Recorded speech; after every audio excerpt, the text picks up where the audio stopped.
We got you. We can hear you. You're coming in loud and clear, Gov. Can you hear me? We can hear you. Okay. I can't hardly hear you, so I'll try. Good morning. Good morning. Good morning, Bree, So Good morning. Chris, Jason. How are you? we're doing good. I guess just first question we had was, did you know that you were going to be appointed the Czar of Permits for the government of Guam? I'm sorry. Did you know that you were going to be named the Czar of Permitting?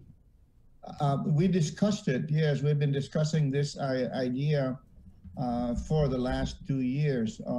We tried to make it work different ways, and although there are certain incongruities of laws and regulations, and then when the pandemic hit, it made it even very difficult, if really just non-existent, movement forward for any permitting to be completed, simply because of the necessary gathering of public hearings, not only in the GLUC, but also out in the community, where you meet with the mayors and the people in the villages for certain projects.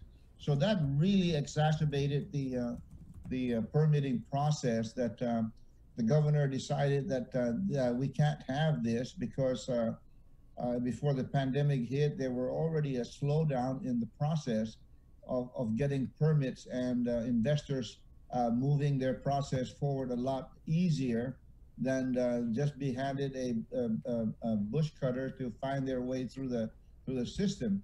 And so when that happened, the governor was really concerned that those that have already had projects moving forward might pull out their investment, and those that have already started, at least from step one, will get deterred and decide not to pursue their investment. So it said that if there's something that needed to be done, it's to have one person marshal all the different agencies together. It's not that they're not doing necessarily their job, but there was no oversight by one particular individual, to sort of say, public works and land management and agriculture and Bureau of Planning, EPA, all those people that have their own timeline set by law and by regulations. When they get behind times, there's no one person pushing the button to say, listen, you're required to submit your report, your agency review report by 30 days, and it's been 2 years. So those things that fall through the cracks, no one is really overseeing. And so the governor asked me to see if I can take that into my portfolio, so to speak, and sort of oversee that. And we're doing that right now. We've had people from the business community, people like Dan Swavely, who's a really one of the best planners on this island that I remember 35, 40 years ago, and people from the actual permitting process give us input, people that are in the construction industry who have real issues with practicality, giving us where the problems are and how we can try to work within the system, work within the rules and the regulations and the laws. And if not, let's draft some kind of enabling legislation to cut through the red tape, as what transpired over the last week and a half, when Josan Augustine, Senator, and Vice Speaker Tina Muna Barnes and Mr. Moylan, Senator Moylan, put together a bill 14-36, which kind of tells the system through GLUC how to work within a pandemic kind of a situation.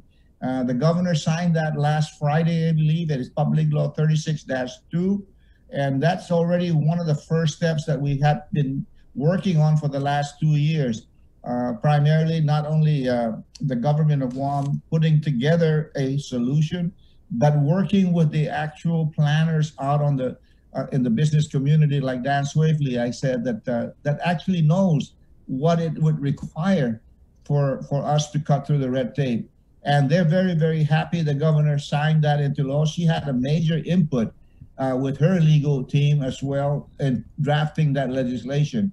And so this is where I'm at right now, pulling all of these various different things together from laws, rules, and regulations, and just the people that are in the system for each department that might be a bottleneck, and where we can eliminate some unnecessary steps. So that's where I'm at right now, and I've got some people right now being sort of eyed on to be able to assist me where I sit here at GVB to do that second or third task. Are you going to be able to still reopen tourism while you're running around stamping everybody's permit? Of course, I've got one of the best VP who is a PhD in tourism management, Jerry Perez, and I've got Nadine here, who is the global marketing. That's Nadine Leon Guerrero, and I've got the people here that have been empowered, and that's the way I've been successful in the past. Is empowering the people that know what to do and how to do it. So we're moving forward. We've got some really great board of directors right now that have immersed themselves in the recovery effort, and so this is where we're at with it. So I don't really worry that I will be taken away from my original function of the president and CEO. And so we're moving forward. We're here early and we're out late, and the governor is really, she cracked the whip and getting our economy moving forward. And we're in the process of finalizing now our marketing team, representatives out of Japan. Hopefully we'll get that done today or tomorrow. And so we're thinking of how to market Guam. One gentleman today came up with a really, really brilliant idea. I won't say where, but the thing out on the air that, CDC, the governor finally got us out from category 4, which is avoid travel to Guam. And now we're in category 3, which is, avoid unnecessary travel to Guam, non-essential travel to Guam. And so they came up with a brilliant idea, and we're bouncing that off to our Japan and Korean and Taiwan marketing. Why not use the word essential and say travel to Guam is essential in different ways? So that marketing effort might come about. Who knows? The simple things sometimes are the easiest one to work. Right. And let me say that, remember about maybe 25 years ago, I believe it's an award-winning ad, where we in Japan came up with ADK, Mr. Ando, came up with this idea that here's a family checking in Narita with some kids, one flying to Guam and the other family flying to Honolulu. And they showed all of these various scenarios where you're sleeping in the plane coming to Guam, and in 3 hours you're in your hotel, and then you're out in the swimming pool, while the poor people on the flight to Hawaii are just answering around the airplane, still waiting to get to Honolulu while they've enjoyed a full day here in Guam. That simple ad really got us a lot of travelers to wake up and say, hey, there's Guam there, little America in Asia sitting there. In 3 hours, we'll be enjoying ourselves. Kind of seems like back to the basics, Gov. What's that? Back to the basics, right? That's the idea. Yeah. Guam right now, in my, at least my vision for GVB is tomorrow-centric, culture-centric marketing that we're going to do here. We've got Mayor Paco, who's very excited to be a board member here. And, he wants the community to also be in touch with the tourists. As a matter of fact, in my own planning, hopefully, on my own dime, when we really start to open up, maybe the first group of people coming in is I'll host a real fiesta at my house, just to bring back what it really means to interact with what makes Guam the special place that it is, and that's the people and the hospitality. So I'm looking at that just as hopefully we can even film that and use it as part of our marketing efforts. But there's a lot of ideas that are coming through, but sprucing up the island and being Chamorro-centric, being cultural-centric, I think is the key to go. Let's go start from day one as we did back in 1970. Has there been any follow-up? I know that Jerry Perez, he had been I'm sorry, I'm not hearing you. When you guys were on last time, Jerry Perez was talking about this risk proportionate policy, this plan, working with public health. Yes. Is there any update on this? Well, yes, we've been meeting, and hopefully by Friday, we would already have come to some kind of gathering of real-time information. And we have been meeting with the Surgeon Cell, Public Health. And so that's where the key is. No matter how we came together as a GVB, it always gets nixed by the people that actually had the purview of overseeing the pandemic protocols. So now they're involved. The governor has cracked the whip where we have to come together and make it work. So there is movement forward. Finally, the governor could breathe a little bit of sigh of relief that she has really made the right decision in getting Guam to where it's at right now at a 0.1% CAR score. Very important. Our vaccinations are coming in. We are even getting, God sent extra 1,000 doses when we weren't expecting it. So we got the third company that's here. I think 1,300 doses of Johnson & Johnson, and the ages are moving down for eligibility. So the governor is doing the right thing. It's up to us right now to carry the ball forward. And we're still looking at, is it now May 1st for the Yes, well, we're kind of appealing to the governor at the request of some of the people in the industry that May 1st, although it's a nice start date, I said, you can move back 4 more days and say April 27th, the start of Golden Week, just as a significant part of when the travel really wants to, like out of Japan. So we're around that area. Hopefully nothing happens. Taiwan is still not the place where we like it to be, but we are also eyeing Taiwan. They've got their own little problems there, and they're very careful. So Japan, Korea, they're vaccinating people. That's rolling out. So once we get to a certain level there, hopefully by the time that July 21st rolls around, that we would have 80,000 people vaccinated and the herd immunity can start to work. And so the governor's plan is that July 21st, herd immunity time to begin, 80,000 people. And remember that, when we say 80,000 people, these are the people that are able to be vaccinated. Out of 170,000 population, there's probably going to be like 50, 60,000 people that are not going to get vaccinated anyway. So we want to get as close to 80% of the populations that are supposed to be vaccinated will be vaccinated. Do you foresee any testing at the airport as part of plans to reopen tourism for arrivals?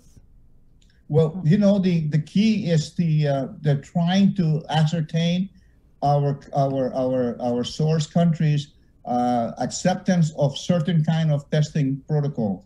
I don't know if they will accept the Binax now, antigen test, but we are trying to nail them down on something that hopefully by the time May comes around, CDC would have already sold their idea that these are the perfect real-time 15-minute testing that we can employ at the airport or even at the hotels or other restaurants or businesses.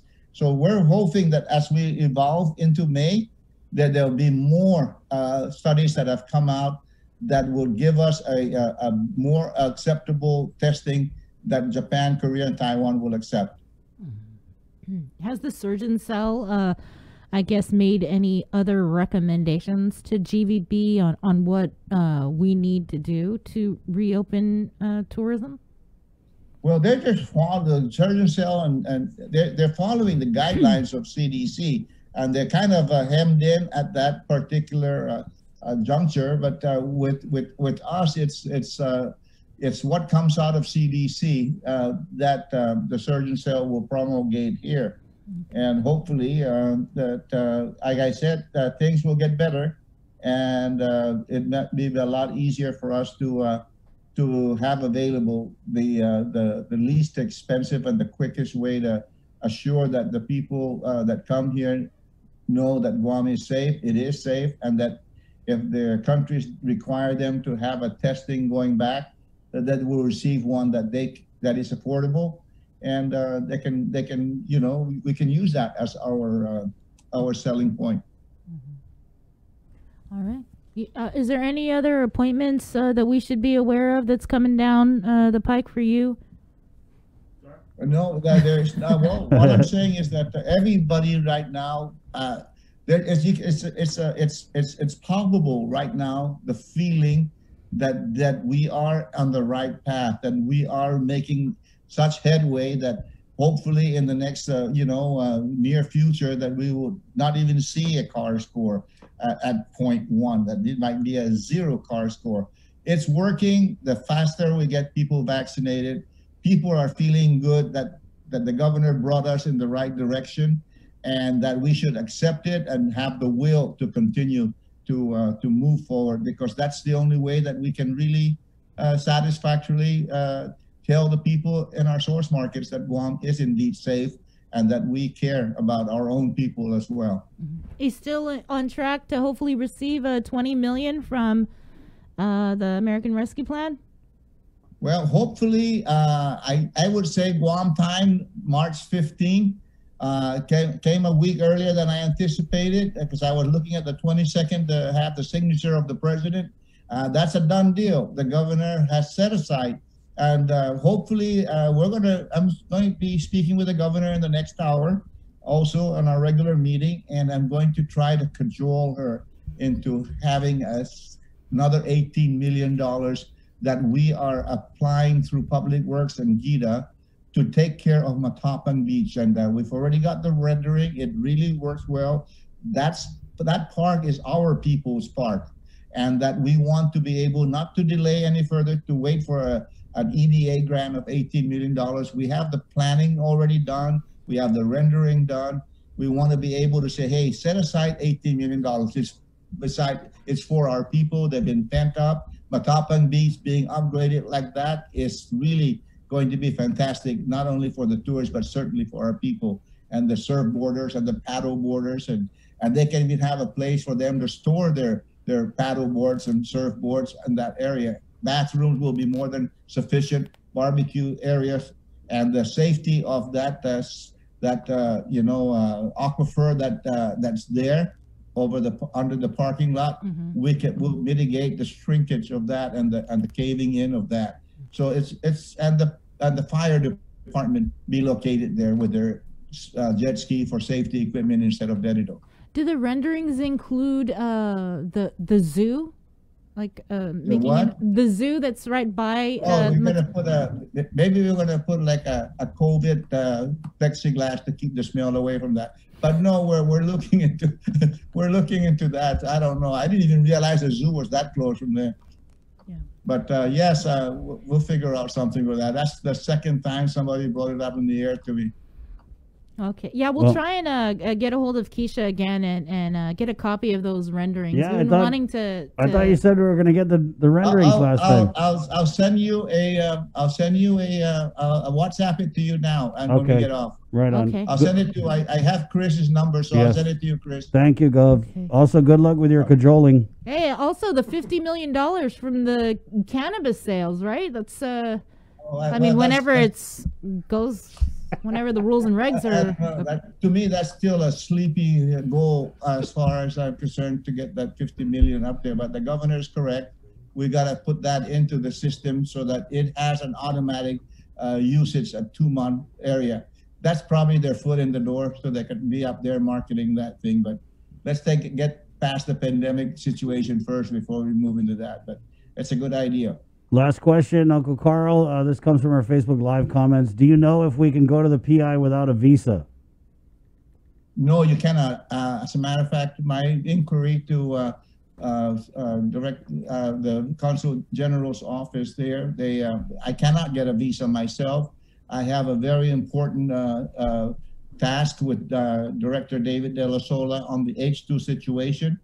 And since we're expecting, another 3,000 H2s by the summertime to come in here, we need to be able to speed up the process of getting the adjudication of those signatures that we used to have it here at the Department of Administration, but since the pandemic, it has been sent to Los Angeles office of the Ministry of Foreign Affairs of the Philippines, and that's holding up a lot of it. So hopefully we can get to the Philippines, sit down with Secretary Bello of the Department of Labor and Employment and Malacanang, and have them carve out a country-specific contract for Guam only, because we are really going to be rolling out at least $8 billion over the next 5 years of projects in Guam, and the Filipino H2s are going to be a good recipient for our companies here.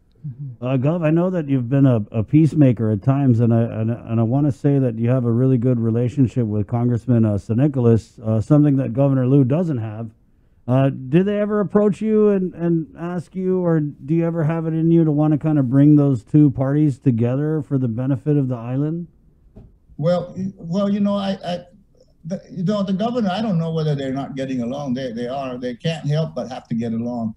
But certainly, I do have a very close relationship with Delegate San Nicolas. I have a close relationship with the governor. I can be a good intermediary, and I try to be a good intermediary. I mean, life's so short that I think things will work out. Wouldn't surprise you if they, we're all out to dinner one night, all of us. That I got to see. Send us a picture. Okay, I'll send you right now the rendering of Matapang. All right, Gov. There you go, ladies and gentlemen. Thanks, Gov. Former two-term governor and one-time Czar of Permitting, Carl Gutierrez. He's also. We didn't get to ask, is there anything you can't do? Yeah, well, because he's still the. Are you still the? Still the one. No, I know. Yeah, he's still the one. But the chief economic advisor. Remember, you were the governor's chief economic advisor on was it international affairs or?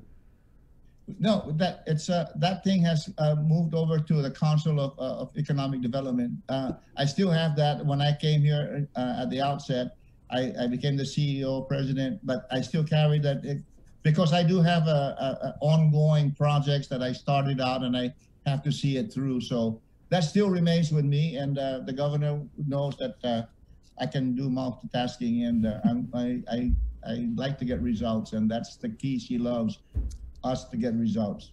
There you go. Okay, now we're gonna hang up for real. Thank you, Gov. There you go. Yep.